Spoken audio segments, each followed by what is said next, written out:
Okey, boleh. Bismillahirrahmanirrahim. Assalamualaikum warahmatullahi wabarakatuh. Pada hari ini kami akan membentangkan cadangan projek pembangunan, iaitu projek pembangunan futsal yang diberi, syarikat kami diberi nama GAF Futsal Center. Okay. Ini adalah profil ahli syarikat yang terdiri daripada saya sendiri sebagai pengarah urusan dan kemudian Syahira Nadia binti Muhammad Azrul sebagai Saya itu siapa? saya Fuzaimah. Kemudian Syahira Nadia binti Azrul sebagai pegawai kewangan, Nur Ain binti Ishak sebagai pegawai pemasaran dan Nazatul Shima binti Mat Saad sebagai pegawai sumber manusia. Okey, ini adalah gambar perjalanan projek kami. Ini kami buat survey di masuk sikit. Yang ini kami buat survey di tempat-tempat futsal lah, dan ini di Pejabat Daerah Manjung, Bandar Manjung. Okey, itu di SSM, Suruhanjaya Syarikat Malaysia, dan ini di SME Bank, Bank Perusahaan Kecil dan Sederhana. Okay. Seperti yang sedia maklum tadilah, ini adalah contoh organisasi kami. Okay, dan kami ada membuat penambahan 3 pekerja, iaitu pekerja pertama dia akan membantu di bahagian gimnasium, dan pekerja kedua di bahagian cafeteria, dan pekerja ketiga akan membantu di bahagian futsal untuk memudahkan proses perjalanan perniagaan kami lah. Okay, seterusnya adalah visi, misi dan objektif syarikat kami. Okay, visi melahirkan masyarakat sihat, cergas dan cerdas. Manakala misi yang pertama memilih lokasi perniagaan yang strategik. Seperti yang kita sedia maklum, kalau kita nak memulakan perniagaan, kita mesti cari tempat yang strategik, di mana tempat tu mestilah menjadi tumpuan ramai. Kami telah memilih lokasi di Manjung, di mana Manjung adalah tempat tumpuan di mana di daerah Manjung itu sendirilah. Kemudian kami akan menyediakan prasarana yang selesa dan sesuai. Okey, kami menyediakan gelanggang di gelanggang futsal yang bertaraf international lah, di mana yang pertama adalah gelanggang jenis interlock, dan yang kedua adalah gelanggang jenis turf. Termasuk juga kami menyediakan cafeteria dan gimnasium, mini gimnasium. Cafeteria tu untuk memudahkan lagi, macam orang datang, selain untuk bersukan, mereka juga boleh membeli minuman dan juga roti dan sebagainya. Yang ketiga adalah mengenakan kadar bayaran yang berpatutan lah. Okay. Kami ada menyediakan yuran yang berpatutan kepada pelajar, untuk pelajar, macam yuran istimewa untuk mereka. Yuran tu akan murah sedikit berbanding golongan yang bekerja. Okay. Seterusnya adalah objektif kami. Yang pertama adalah untuk menjana keuntungan. Misi utama untuk menjalankan perniagaan mestilah untuk menjana keuntungan. Jadi kami sebagai usahawan muda yang baru nak naik, akan cuba untuk memaksimumkan keuntungan yang akan kami dapat. Okay. Seterusnya, menyediakan peluang pekerjaan kepada diri sendiri dan masyarakat. Di mana menyediakan peluang pekerjaan kepada diri sendiri, kami sebagai graduan yang keluar daripada universiti mestilah berebut-rebut untuk merebut pekerjaan di luar sana. Jadi bila kami menyediakan perniagaan, maka kami secara tak langsung akan membantu diri kami sendiri untuk bekerja. Selain itu, kepada golongan belia yang inginkan pengalaman dan bekerja secara sambilan. Seterusnya, melahirkan masyarakat yang sihat dan cerdas. Masyarakat yang sihat dan cerdas, di mana kerajaan sekarang ni menginginkan belia dan masyarakat menjalani cara hidup yang sihat. Okay. Seterusnya, saya menjemput rakan saya Nur Ain binti Ishak untuk membentangkan. Okey, Assalamualaikum dan selamat pagi. Okey, saya Nur Ain binti Ishak selaku pegawai pemasaran. Sebelum saya akan menyatakan lokasi tempat projek. Okey, kami memilih lokasi itu Sekawan, di mana ia adalah berdekatan dengan Manjung, iaitu sebagai pusat macam pentadbiran, macam institusi, macam sekolah dan tempat kerja. Okey, ini adalah lokasi tempat kami, iaitu di sini di lokasi Padang Lapangan Terbang 320 Setiawan, Perak. Okey, kalau dekat sini tengok dia 58 ekar, tapi kami hanya ambil dalam lebih kurang 10 ekar untuk kami punya projek. Okey, kami pilih projek ini berdasarkan kajian yang telah kami buat beberapa soal sindik. Okey, yang pertama kami ada tekan tentang pemilihan kawasan strategi ini atau tidak. Okey, kami mendapati responden mereka lebih macam 90% mengatakan ia adalah strategik sebab ia adalah pusat bandar di situ. Okey, kira macam itu adalah golongan tumpuan. Okey, yang seterusnya adalah kemudahan yang dititik beratkan. Okey, kami mendapati bahawa 50% lebih kurang mereka lebih mementingkan parking kereta sebab mereka mementingkan keselamatan kereta mereka. Sebab itu kami akan menitikkan perkara ini. Okey, seterusnya adalah jenis gelanggang, iaitu simen dengan rumput tiruan yang mereka pilih. Tapi macam kami akan memperkenalkan interlock pada jenis interlock di mana ia akan mudah, ia akan lebih selamat dan selesa lah. Kalau jatuh pun macam kurang alami kesakitan. Interlock ni macam mana? Dia macam Ada gambar? ada gambar. Yang seterusnya adalah golongan yang berminat. Okey, kami mendapati pelajar dia lebih berminat sebab dia macam banyak masa dia orang boleh luangkan seperti tournament, game, sebab tu dia orang lebih berminat. Kalau seterusnya sektor yang perlu diberi sokongan. Okey, dalam hal ni mereka berpendapat kerajaan lebih patutlah bagi sokongan, contoh macam dana, macam sokongan lah terhadap sukan futsal ni. Okey, dari segi pemasaran.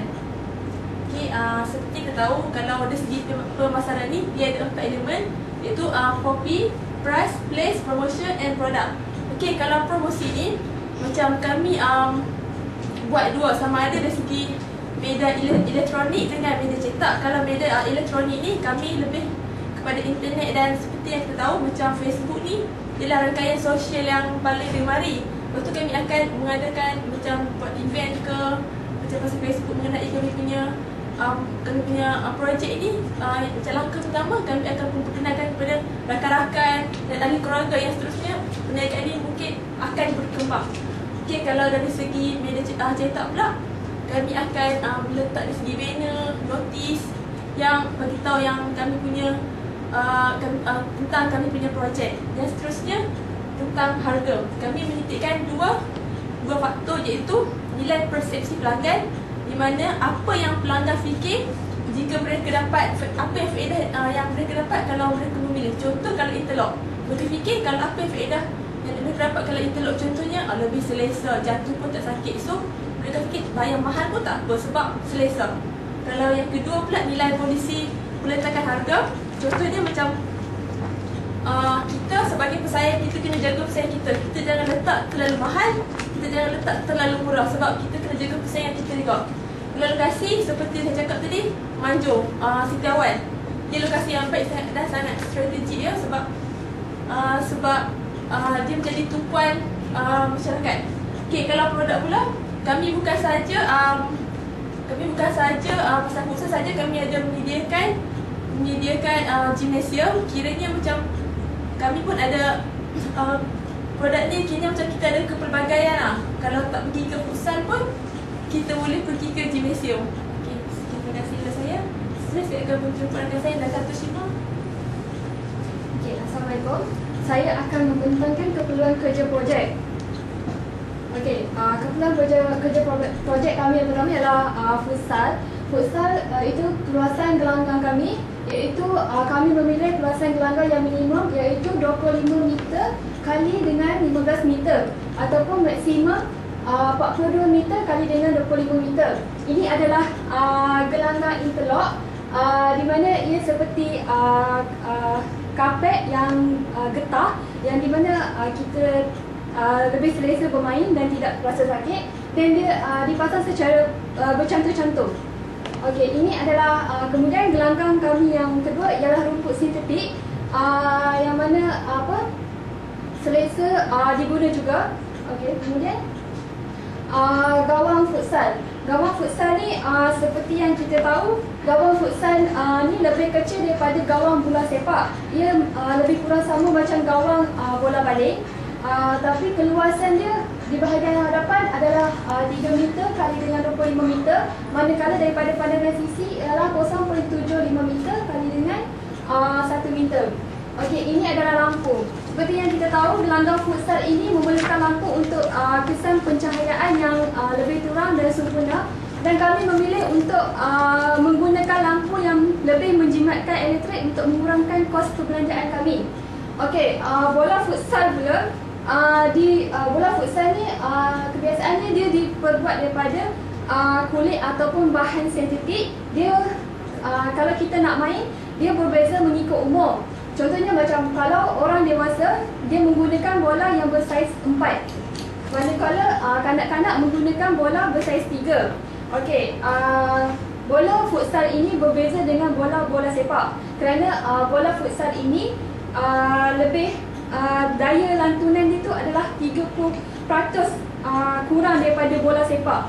Okey, dengan bola sepak ini, bola futsal ini adalah 400 hingga 440 GMS sahaja. Okey, kemudian ini adalah daya tarikan sampingan kami, iaitu mini gymnasium. Ini adalah gambar-gambar peralatan yang kami akan letakkan di dalam mini gymnasium kami, seperti abdominal machine, exercise bike, electrical machine dan treadmill. Selain itu ada juga hand plates, chest expander, jump rope dan punching bag. Okay. Kemudian saya akan menerangkan sistem pengawalan projek. Okey, ini adalah rajah proses kawalan projek. Yang pertama, kita bermula daripada proses membentuk piawaian. Okey, piawaian ini kita haruslah membentuk piawaian yang jelas, khusus dan realistik dengan projek yang hendak kita jalankan. Membentuk piawaian ini adalah satu kayu ukur untuk kita mengukur prestasi projek kita.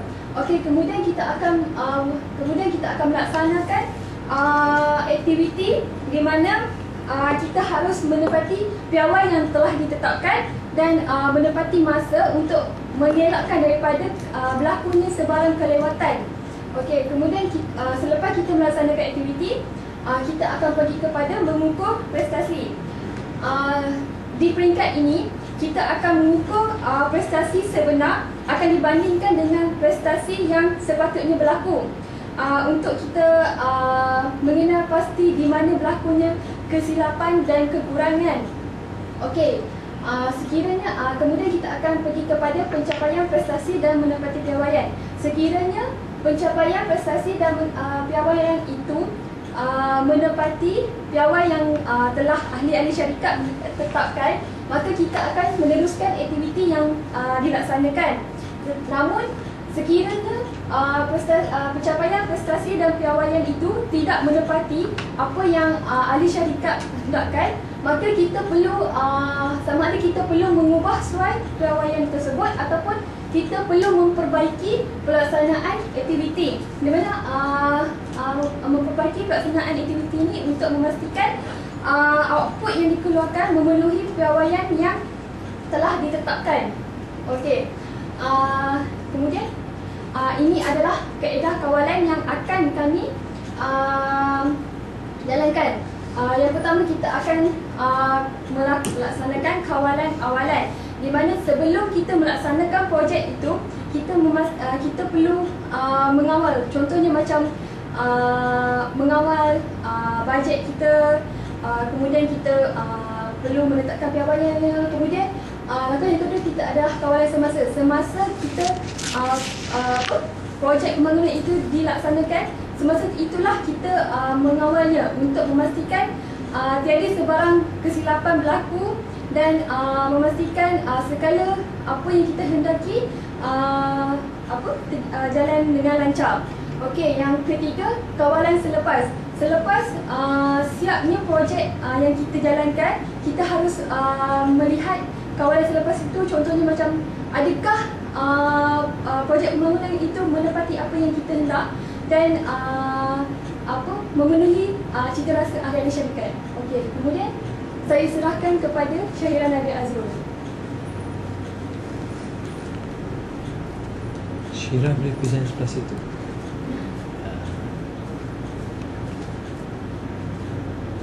Assalamualaikum dan selamat sejahtera. Okey, saya akan membincangkan tentang alat kawalan projek.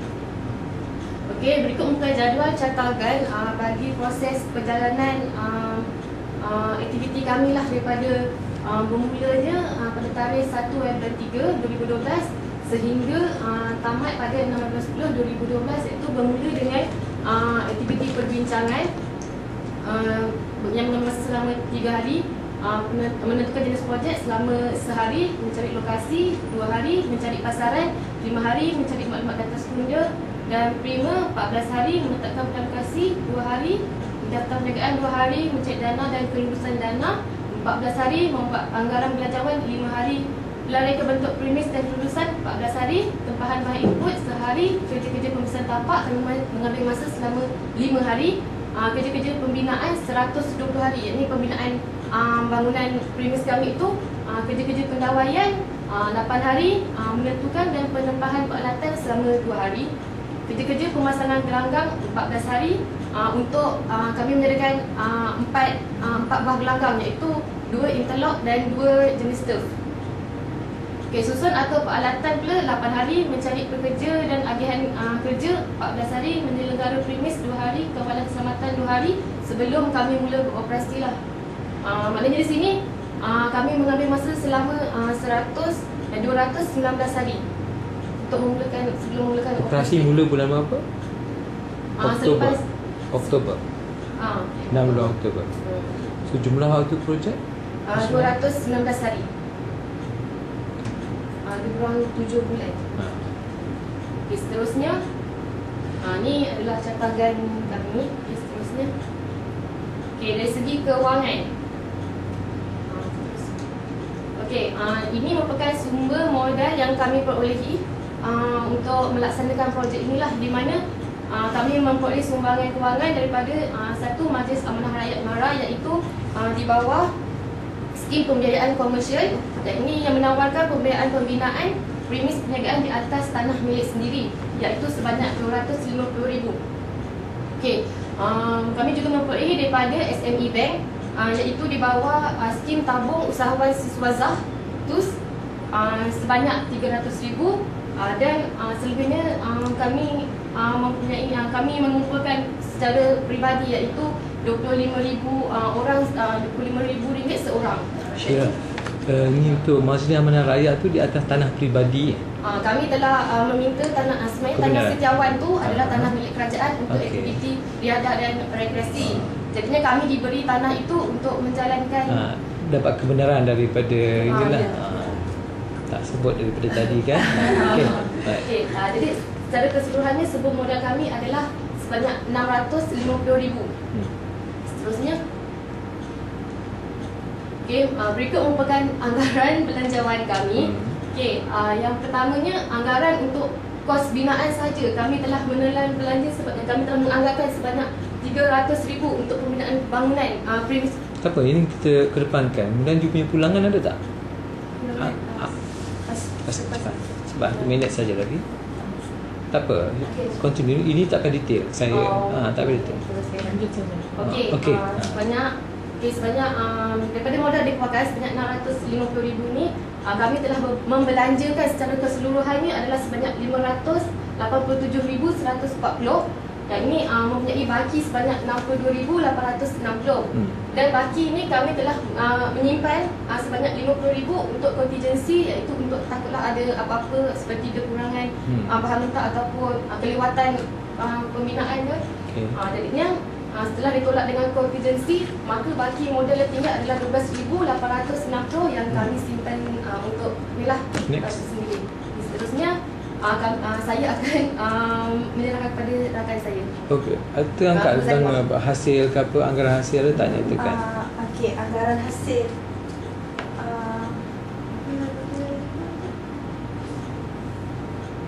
Okey,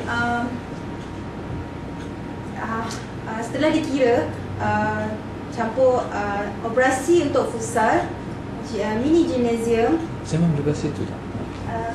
Okey, kemudian mini gymnasium, cafeteria. semua sekali lah anggaran dia. Anggaran Ada tak dia, pulangan dia? Pulangan yang kami dapat dianggarkan dalam 100,000 lebih, di mana futsal adalah yang paling banyak menyumbang keuntungan. Futsal adalah paling banyak yang menyumbang keuntungan. Di mana sehari kami menganggarkan kami mendapat 5,000. Jadi jika didarabkan dengan 25 hari operasi, kami hanya menjalankan operasi selama 25 hari sebulan. Jadi di situ dalam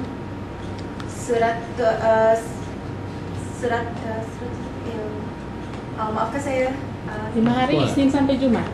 Tak 6 hari. 6, Kami just minggu tu kami 6 hari je ada sahaja. tapi 25 hari sebulan. Okey. Okey. Anggaran 5,000 satu hari. Yes, untuk futsal saja, dan untuk cafeteria kami menganggarkan kami akan mendapat 200 sehari. Untuk gymnasium 150. Ada dalam ni tak? Dalam Ada, CPP? ada. Patutnya ada dalam ni juga kan? Okey, tak apa, cepat. Okey, jika dikira untung kami akan mendapat 118,000 something sebulan. 116. 116,000, maaf. 116,000 something sebulan. 108. Okey. Sebulan. Itu keuntungan ke ataupun hasil? Keuntungan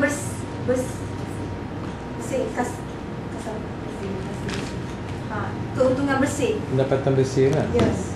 Kalau tu lukratif lah. Boleh kaya raya lah ya. Okey, cepat. Buat kesimpulan. Okey. Rumuskan ini tak apa, perancangan kita boleh tengok. Okey, bagi kesimpulan. Okey. Rumusannya secara ringkasnya, sukan futsal kian mendapat tempat di hati dan jiwa rakyat Malaysia. Oleh itu sukan ini berpotensi untuk melangkah jauh. Selain itu, kerajaan juga menjalankan menyuruh rakyatnya untuk menjalankan cara hidup yang sihat. Maka pemilihan projek ini kami rasakan sangat wajar dilaksanakan dan perlu diberi sokongan oleh semua pihak. Okay. Pihak majlis perbandaran tu setuju nak buat JV ke? Bila dia nak bagikan tanah, apa keuntungan untuk dia orang? Pulangan dibenarkan you buat di situ kan? Takkan tak ada yuran ke atau apa? Ada tak? Sebenarnya prosedur dia macam ni, kami kena isi ada lampiran di situ. Orang untuk orang kerajaan tanah kerajaan ni kami diberikan sama ada macam kita sewa ataupun macam kita sewa kat kerajaan pajak lah macam tu, ataupun kita boleh membuat dari segi macam kita mohon untuk persendirian terus. Jadi tanah itu diberi terus. Sekarang position you nak minta terus ke ataupun kami sewa? Terus. Kami digunakan. Tapi kerajaan dapat apa? Cukai saja. Ya, betul. Memang tanah Betul. memang dikata tanah Pekerjaan, academic activity itu sebagai pulangan tak langsung kepada kerajaan lah kan. Okey. Tapi you mesti ingatlah juga apa sumbangan juga kalau nak sewa dan apa kerajaan boleh gunakan benda itu untuk yang lain kan. Kalau macam tu semua orang nak buat kan, but this is a public. Boleh buat macam sosial, macam kebajikan sosial lah. ada juga dalam perancangan masyarakat. Perancangan kami ada macam untuk kebajikan sosial, untuk macam kami akan membuat satu macam bersukan sambil menderma. Maksudnya separuh daripada yuran penyertaan ni kami akan salurkan kepada yang golongan yang memerlukan lah, sebagai salah satu daripada aktiviti kebajikan yang kami akan lakukan. Alright, thank you very much. Okay, thank you. Terima kasih. Terima kasih.